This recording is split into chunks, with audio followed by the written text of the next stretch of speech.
Het is een heel grote trailer en die komen stickers op van de Omroep en van Dwaande, is de bedoeling. En daar zullen we de locatieuitzendingen op evenementengebied daarmee verslaan. Dat is de bedoeling, in heel Noordoost-Friesland.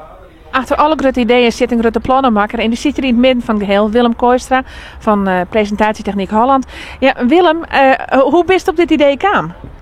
Ja, nou, op achtergrond ben ik een fan van Jem Omroep. Mensen die bij mij werken, die ben ik vrijwilliger bij hem.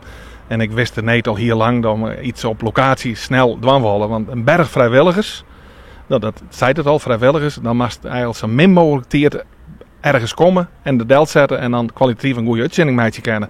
En dat hopen we hiermee te bereiken. Nou is dit een unieke truc met het hazen, want dit is eigenlijk de eerste officiële samenwerking tussen kanaal 30 en RTV NOF. Blijft er mij, Luc?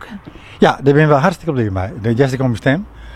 Want er is ook een verliezen geweest, dat beide omroepen bezig zijn om een akkaspunt te krijgen. Nou, dat leidt gelukkig achter u en alle beide omroepen binnen al heel veel Dwaande om, we zitten hier bij Dwaande, maar om voor de bevolking van Noordoost-Friesland om daar wat moois voor te zijn. Want daar draait het in beslagrekening. En dan kunnen we beter mijn wat geerwerkje dan zinbaar.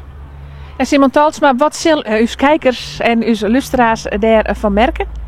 Nou, die zullen sowieso merken dat als er hier een evenement is in heel Noord-Friesland, dat wij erbij wezen kunnen. En dat zal in alle gemeentes van uw regio wezen. Wet wij ook met de hele Dwaande-campagne, Dwaande binnen. Wet ook het hele ANO-gebied zit van het Agenda-netwerk Noordoost. En we kunnen prachtige dingen maken.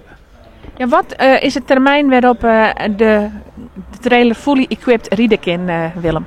Nou, in principe kan er nou al rijden. Hij wordt heel flexibel inrichten, dus de techniek kan er op wieltjes inrijden worden, kan er ook weer uit. En ja, nu staan nog ziekje mijn kwam er op wat voor locaties staan er. En ik ga nu van hele grote organisaties die willen heel graag die trailer hadden staan, want dan is het direct feest eigenlijk.